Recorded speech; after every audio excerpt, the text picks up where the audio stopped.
శ్రీమాత్రే నమః. నమో మంత్ర ఛానల్ కి స్వాగతం. ఈ రోజు మనం శ్రీ విశ్వావసు నామ సంవత్సరంలో బ్రహ్మంగారి కాలజ్ఞానం ప్రకారం వృషభ రాశి వారికి ఎలా ఉంటుందో తెలుసుకుందాం. వృషభ రాశి వారు నక్కతోక తొక్కినట్లే. ఏప్రిల్ 11, 12, 13 తారీఖులలో జరిగేది తెలిస్తే నిజంగా ఆశ్చర్యపోతారు. వీరు వినబోతున్న 5 శుభవార్తలేంటో చుట్టూ ఎవరూ లేనప్పుడు మాత్రమే ఈ వీడియోని ఒంటరిగా చూడండి. వృషభ రాశి వారు చాలా అంటే చాలా అదృష్టవంతులని చెప్పుకోవచ్చు. ఎందుకంటే కనుక వీరు పుట్టిన దగ్గర నుంచి ఎన్నో రకాలైన కష్టాలలో పెరిగారు అని చెప్పుకోవచ్చు. చిన్నప్పటి నుంచి కూడా, అంటే వీరికి ఊహ తెలిసినప్పటి నుంచి కూడా ఎన్నో రకాలైన కష్టాలని చూశారు. కానీ గతంలో పోల్చుకుంటే ఇప్పుడు ప్రస్తుత రోజుల్లో వీరికి అదృష్టం అనేది చాలా చాలా పట్టబోతుంది. ఈ కొత్త సంవత్సరం నుంచి వీరి దశలు మారిపోతున్నాయి. దర్జాగా హుందాగా బ్రతకబోతున్నారు అని చెప్పుకోవచ్చు అన్నమాట. ఎందుకంటే గతం గతః అని చెప్పి గతాన్ని మర్చిపోయి ఎప్పుడైతే వృషభ రాశి వారు కొత్త జీవితాన్ని మొదలు పెట్టాలి, నాకంటూ ప్రత్యేకమైన స్థానాన్ని ఏర్పరచుకోవాలి, నాకంటూ ప్రత్యేకమైన గుర్తింపును ఏర్పరచుకోవాలి అని చెప్పి వాళ్ళ మనసులో ఫిక్స్ అవుతారనమాట. వృషభ రాశి వారు ఏ నిర్ణయం తీసుకున్నా కూడా చాలా హుందాగా ఉంటుందండి. ఎందుకంటే వృషభ రాశి వారు అంటే ఎద్దు ఎంత కష్టపడుతుందో ఎద్దు కూడా చూడటానికి ఎలా ఉంటుంది, చాలా శక్తివంతమైనదిగా, చాలా భయంకరంగా. ఎద్దు దగ్గరికి గబుక్కున ఎవరైనా వెళ్ళాలంటే వెళ్ళలేరన్నమాట. ఎందుకంటే అది చాలా భయంకరంగా ఉంటుందన్నమాట. కానీ వృషభ రాశి వారికి చెప్పదలుచుకుంటే వీరికి చాలా కోపం ఎక్కువ. ప్రతిదానికి కోపం ఇస్తూ ఉంటారు. కానీ ఆ కోపాన్ని తగ్గించుకుంటే వీరి జీవితంలో ఎదుగుదలలో ముందుంటారు. వీరు ఎప్పుడూ దర్జాని హుందాని కోరుకుంటారన్నమాట. ఇక్కడ నెగిటివ్ గా చెప్పట్లేదండి, పాజిటివ్ గా ఆలోచించండి. దానికంటూ ఒక రకమైన హుందాతనం అనేది ఉంటుందన్నమాట. అదే విధంగా వృషభ రాశి వారు కూడా వారు అనుకున్న స్థానానికి చేరడం కోసం ఎంతో కష్టపడతారు. అన్ని కష్టాలను దాటుకొని ఎంత గట్టిగానైనా ప్రయత్నించి అనుకున్న స్థాయిలోకి వెళ్ళి కూర్చుంటారన్నమాట. అంతటి గొప్ప పట్టుదల అనేది వృషభ రాశి వారికి ఉంటుంది అని చెప్పుకోవచ్చు. వృషభ రాశి వారి యొక్క లైఫ్ పార్ట్నర్ విషయానికి వస్తే, వృషభ రాశి వారి లైఫ్ పార్ట్నర్ కూడా చాలా అదృష్టవంతురాలు. ఈ వృషభ రాశి వారు తల్లిదండ్రులను కానీ తోబుట్టువులను కానీ ఎంత ప్రేమగా చూసుకుంటారో అంతకంటే రెట్టింపుగా భార్య బిడ్డను చూసుకుంటూ ఉంటారన్నమాట. వీరి యొక్క మనసు అనేది చాలా మంచి మనసు అని చెప్పుకోవాలి. అందులో మేము కూడా ఉండాలి అని అనుకుంటూ ఉంటారన్నమాట. వీరు ఏ కష్టం వచ్చినా నష్టం వచ్చినా మనసులోనే ఉంచుకుంటారు. ఎదుటి వారికి ఎప్పుడూ కూడా కష్టాన్ని పంచుకోరన్నమాట. అంటే నాకు కష్టం వచ్చింది, ఇది ఎవరితో ఒకరితో పంచుకోవాలని వీరు అనుకోరన్నమాట. వీరి యొక్క కష్టాన్ని వీరి మనసులోనే ఉంచుకొని ఎవరికీ తెలియకుండా 4 గోడల మధ్య పడుకున్నప్పుడు ఒంటరిగా ఆలోచిస్తూ బాధపడుతూ ఉంటారన్నది వీరి యొక్క మనస్తత్వం. చాలా సున్నితమైన మనస్తత్వం. చూడటానికి చాలా దర్జాగా హుందాగా కనిపించినప్పటికీ కూడా వీరిది చాలా అంటే చాలా సున్నితమైన మనస్తత్వం అని చెప్పుకోవచ్చు అన్నమాట. వీరికి చాలా గట్టి పట్టుదల ఉంటుంది. ఏదైనా బిజినెస్ చేస్తున్నా కానీ, లేదా ఏదైనా చిన్న వ్యాపారాలు చేస్తున్నా కానీ, లేదా పెద్ద వ్యాపారాలు చేస్తున్నా కానీ వీరికంటూ ప్రత్యేకమైన స్థానాన్ని ఏర్పరచుకోవాలి, ఒక ప్రత్యేకమైన గుర్తింపును ఏర్పరచుకోవాలని వీరికి చాలా గట్టి పట్టుదల అని ఉంటుంది. వృషభ రాశి వారి సంతానం విషయానికి వస్తే, సంతానం కూడా చాలా గట్టి పట్టుదల. ఆ యొక్క తండ్రిలాగానే లేదా వృషభ రాశి వారు తల్లిలాగానే చాలా గట్టి పట్టుదలతో ఏ పనైనా కానీ చేయడానికి ముందుంటారని చెప్పుకోవచ్చు అనమాట. కాకపోతే వృషభ రాశి వారికి అప్పుడప్పుడు కొన్ని చిన్న చిన్న అనారోగ్య సమస్యలు అనేవి వస్తూ ఉంటాయి. దానికి కారణం వృషభ రాశి వీరి మీద ఏర్పడిన నెగిటివ్ ఎనర్జీ అని చెప్పుకోవచ్చు. ఎందుకంటే వీరు పడుతున్న కష్టాన్ని చూసి, వీరు కుటుంబానికి ఇచ్చే విలువ గౌరవాన్ని చూసి, కుటుంబాన్ని చూసుకునే విధానాన్ని చూసి, చాలా మంది డబ్బు సంపాదిస్తున్న విధానాన్ని చూసి ఏడుస్తూ ఉంటారు. వీరికి చాలా డబ్బుంది, వీరు చాలా ఈజీగా సంపాదిస్తున్నారని వీళ్ళ మీద కుతంత్రాలు కుళ్ళులు పెట్టుకుంటూ ఉంటారు, ఏడుస్తూ ఉంటారన్నమాట. ఎప్పుడు వారి మీదే ఏడుస్తూ నెగిటివ్ ఎనర్జీ ఎక్కువగా ఉంటుంది వీరి మీద. నెగిటివ్ ఎనర్జీ ఖచ్చితంగా వృషభ రాశి వారు తీసేసుకుంటూ ఉండాలి. లేకపోతే చిన్న చిన్న అనారోగ్య సమస్యలు లేదా తలనొప్పిగా ఉండటం, ఏ పని చేయకపోవటం, కొంచెం సోమరితంగా అనిపించడం, లేజీగా ఉన్నట్లు అనిపిస్తూ ఉండటం, ఇటువంటివన్నీ కూడా అనిపించి పనిని అశ్రద్ధ చేస్తూ ఉంటారు. లేదా ఇలాంటి నెగిటివ్ ఎనర్జీ ఉండడం వలన ఇంట్లో గొడవలు, మనశ్శాంతి లేకపోవడం జరుగుతూ ఉంటుంది. కాబట్టి ప్రతి శనివారం కానీ ప్రతి ఆదివారం కానీ ఉప్పు ఆవాలతో దిష్టి తీసివేసుకుంటూ ఉండడం, కాస్త ఉప్పు దిష్టి తీసుకొని మిరియాలతో ఎండుమిరపకాయలతో దిష్టి తీసుకుంటూ ఉండండి. నెగిటివ్ ఎనర్జీ అనేది పూర్తిగా వెళ్ళిపోతుందని చెప్పి చెప్పుకోవచ్చు. వృషభ రాశి వారికి కొంచెం కోపం ఎక్కువ అని చెప్పి చెప్పుకోవచ్చు. కాస్తంత కోపాన్ని తగ్గించుకొని, కాస్తంత కోపం వల్ల శత్రువులు ఎక్కువగా ఉంటారనమాట. మీరు ఏదో సరదాగా అన్నారని అనుకుంటారు, కానీ ఎదుటి వారు దాన్ని బలంగా తీసుకొని మీ మీద ప్రతీకార చర్యలు చేపట్టాలని చూస్తూ ఉంటారు. ఎన్ని సంవత్సరాలుగా వారు మిమ్మల్ని ఎంత పడగొడదామన్నా మీరు వారికి చిక్కరు, కానీ మీ యొక్క ఎదుగుదలను చూసి వారు ఏడుస్తూ ఉంటారనమాట. అవతల వారి మీద కాబట్టి ఆయన వాళ్ళల్లో కూడా వీరికి శత్రువులు ఎక్కువగా అని చెప్పి చెప్పుకోవచ్చు. మీరు గుర్తించుకోవాల్సిన విషయం ఏంటి అంటే కనుక, తన కోపమే తన శత్రువు అని గుర్తించుకోండి. ఈ విషయాన్ని గుర్తించుకొని కాస్తంత కోపాన్ని తట్టుకొని, కోపాన్ని దిగమింగుకొని మంచిగా నలుగురితో మాట్లాడేటప్పుడు కొంచెం ఆవేశాన్ని అదుపులో ఉంచుకుంటే వీరికి అన్ని రకాలుగా కలిసి వచ్చే అవకాశాలు అయితే ఉంటుందన్నమాట.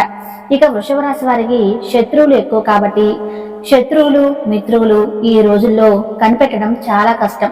ఎందుకంటే మన వెంటే ఉంటారు, నవ్వుతూ ఉంటారు, మన వెనక ఒక మాట మాట్లాడుతూ ఉంటారు, మనం ముందు ఒకలాగా మాట్లాడుతూ ఉంటారు. కాబట్టి ఎవరు శత్రువులో ఎవరు మిత్రులో ఇప్పటి రోజుల్లో కనిపెట్టడం అయితే చాలా కష్టమని అనిపిస్తూ ఉంటుంది.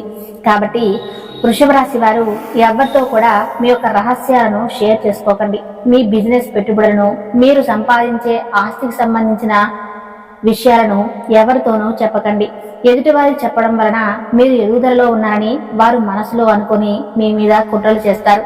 మీకు వచ్చే ఆదాయం కానీ, మీ కుటుంబాన్ని చూసుకునే తీరు కానీ, మీ బిడ్డకు పెట్టుకునే ఖర్చు కానీ ఇటువంటివన్నీ కూడా ఎవరితో షేర్ చేసుకోకండి.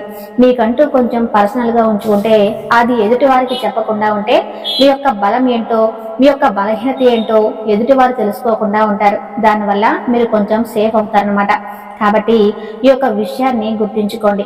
ఇక వృషభ రాశి వారు ఏదైనా కానీ ఒక పని చేసేటప్పుడు కాస్త కోపాన్ని తగ్గించుకొని ఎంతో ఓర్పుతో సహనంతో పని మొదలు పెట్టండి.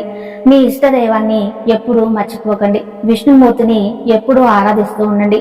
విష్ణుమూర్తిని ఆరాధించడం వల్ల అన్ని పనులు మీకు విజయం జరుగుతుంది.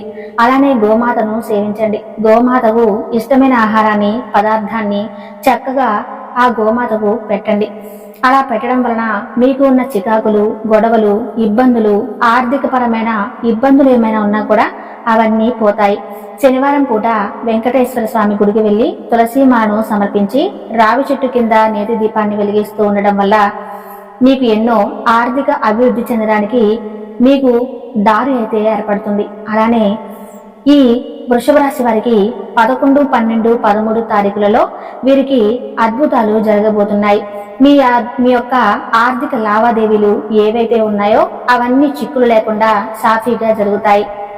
అలానే ఏదైనా భూముల గురించి గొడవలు పడుతున్నా సరే అవన్నీ కూడా సర్దుమణుగుతాయి. ఏదైనా బంగారం ఆస్తి విలువలు ఉన్నా కూడా అవన్నీ కూడా సర్దుమణుగుతాయి. ఎంతో గొప్ప శుభవార్తలైతే ఈ వృషభ రాశి వారు వింటారనమాట. అలానే మీరు గుర్తుంచుకోవాల్సిన ముఖ్యమైన విషయం ఏమిటి అంటే, జాగ్రత్తగా వినండి. ఈ 5 శుభవార్తలు కనుక మీరు తెలుసుకుంటే మీరు ఎంతో ముందు చాలా సంతోషపడతారు.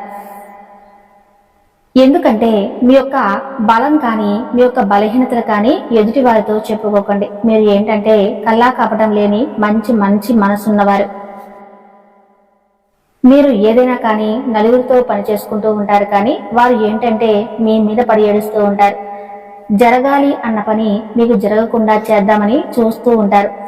మీ పని ఏంటో, మీ జీవితం ఏంటో మీరు మీ రూటుగా మీరు సాఫీగా వెళ్ళిపోతూ మీ జీవితాన్ని మీరు బతుకుతూ ఉంటారు.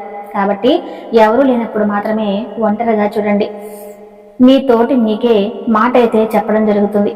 1వది ఏంటి అంటే, ఫస్ట్ శుభవార్త, ఇంటి స్థలాన్ని కొనడానికి ప్రయత్నిస్తూ ఉంటారు. ఆ ప్రయత్నం అనేది సఫలమవుతుంది. అంటే మీకంటూ మంచి ఇల్లు కట్టుకోవాలి అన్న ఉద్దేశంతో మీరు స్థలాలు చూస్తారు. మీకు అనుకూలమైన స్థలాన్ని మంచి రేటుతో కొని ఆ స్థలంలో మీరు మీకు నచ్చినటువంటి నూతన గృహాన్ని ఏర్పరచుకుంటారు. ఇది చాలా అంటే చాలా గుడ్ న్యూస్ అండి. ఎందుకంటే ప్రతి ఒక్కరికి కూడా వారికి నచ్చేటట్లుగా ఇంటిని నిర్మించుకోవాలి అనే కోరిక ఉంటుంది. ఆ కోరిక అనేది నెరవేర్చుకోవడం నిజంగా గుడ్ న్యూస్ అన్నమాట. ఇక 2వది ఏంటి అంటే కనుక, మీ ఇంట వివాహ బాజాలు అంటే పెళ్లి బాజాలు అనేవి మోగబోతున్నాయి. ఇక 3వది ఏంటి అంటే, మీకు అందాల్సిన అంటే మీకు అందాల్సిన డబ్బులు ఏవైతే ఉన్నాయో అవి ఈ రోజుల్లో మీకు అందబోతున్నాయి. ఇన్ని రోజులు మీరు ఆ డబ్బుల కోసం తాపత్రయపడ్డారు. ఆ డబ్బులు అనేవి మీకు రాబోతున్నాయని చెప్పుకోవచ్చు. మీరు వివాహ బాధ్యాలు మోగుతాయన్నమాట చెప్పాను కదా.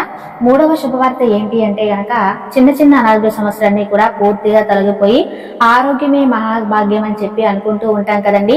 ఏ మనిషికైనా కానీ డబ్బు కావాలా ఆరోగ్యం కావాలంటే ఆరోగ్యమే కావాలని చెప్పి కోరుకుంటారు. ఎందుకంటే ఆరోగ్యం ఉంటే ఎంత డబ్బైనా కానీ సంపాదించుకోవచ్చు కాబట్టి.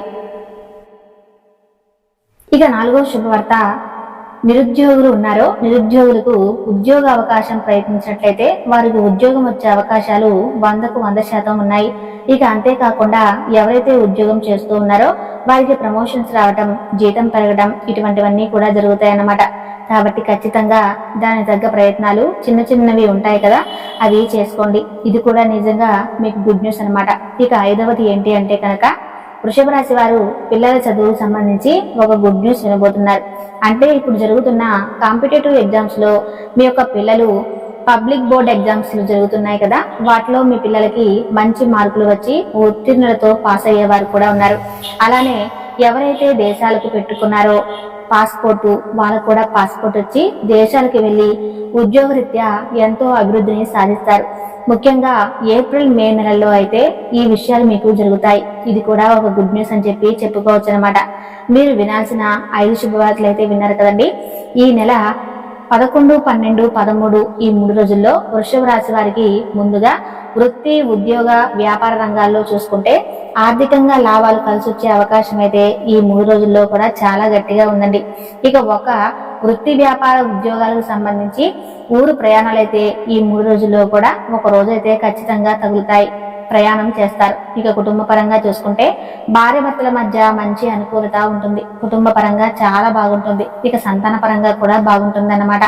తల్లిదండ్రుల పరంగా కూడా చాలా అనుకూలంగా ఉంటుంది. ఇక విద్యార్థులకు కూడా ఈ 3 రోజులు కూడా మీరు చదివిన సబ్జెక్టుల్లో మంచి మార్కులు రావటం, చక్కగా ఎగ్జామ్స్ రాసి రావటము, చదువుకున్న పిల్లలైతే చక్కగా చదువుకోవటం, చదువు వీరికి బాగా అనుకూలంగా రావటం ఇవన్నీ కూడా జరుగుతాయన్నమాట.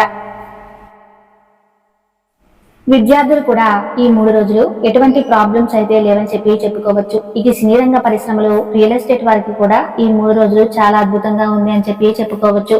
కొన్ని చిన్న చిన్న అనారోగ్య సమస్యలు వంటి వాటి నుంచి కూడా ఉపశమనం లభించి చక్కగా ఆరోగ్యం కూడా అనుకూలిస్తుంది అని చెప్పుకోవచ్చు అనమాట. ఇక అంతేకాకుండా ఎవరైతే ప్రేమ వివాహం చేసుకోవాలని అనుకుంటున్నారో ఈ 3 రోజుల్లో మీ యొక్క ప్రేమ వివాహం జరిగే అవకాశాలు అయితే కనిపిస్తూ ఉన్నాయి. ఈ 3 రోజుల్లో మీకు ఏ రకంగా చూసుకున్నా కూడా ఎటువంటి నష్టాలు కానీ దుఃఖాలు కానీ ఏమీ లేవండి.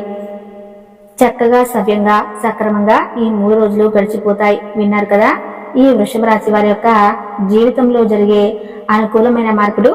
ఈ 5 శుభవార్తలు కనుక మీ జీవితంలో ఖచ్చితంగా జరుగుతాయి. ఈ వీడియో నచ్చితే తప్పకుండా లైక్ చేసి జై శ్రీకృష్ణ అని చిన్న కామెంట్ చేయండి.